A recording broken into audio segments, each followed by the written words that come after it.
Cette affaire qui a secoué la Guinée et le Canada il y a près de 20 ans refait surface.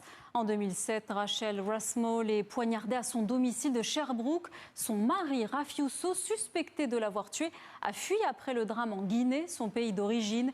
Devenu homme politique, la justice vient de le rattraper grâce à l'enquête d'une journaliste canadienne. Correspondance d'Abouramanba. C'est une interview qui a tout déclenché. Face à une journaliste canadienne, l'homme politique Rafiuso s'énerve et refuse d'évoquer son passé. Cette vidéo a fait plus de 2 millions de vues sur les réseaux sociaux et a poussé la justice à agir. En juin 2007, Rachel Rossmall, 31 ans, est retrouvée poignardée chez elle au Québec. Juste après le meurtre, Rafiuso, son mari d'alors, s'enfuit en Guinée en passant par le Maroc. Mercredi dernier, le procureur général de Conakry a ouvert une enquête et 2 jours plus tard, ce vendredi soir, la police arrête l'homme politique et le met en détention.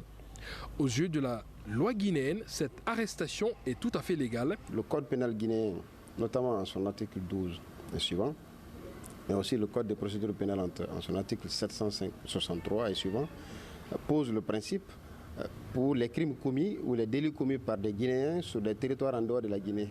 Donc la poursuite est possible à des conditions. La première condition, c'est que les faits pour lesquels la personne est poursuivie doivent être constitutifs de crimes ou délits en Guinée aussi. Donc ce qui est le cas en espèce.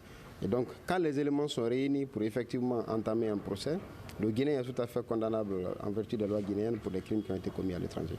Rafiuso est un leader politique très connu pour sa proximité avec Cellou Dalein Diallo, aujourd'hui en exil, avant de devenir le président du PRP, Parti pour le renouveau et le progrès. En Guinée, cette enquête ne fait que commencer. L'homme politique reste pour l'instant présumé innocent en attendant que sa culpabilité ne soit prouvée.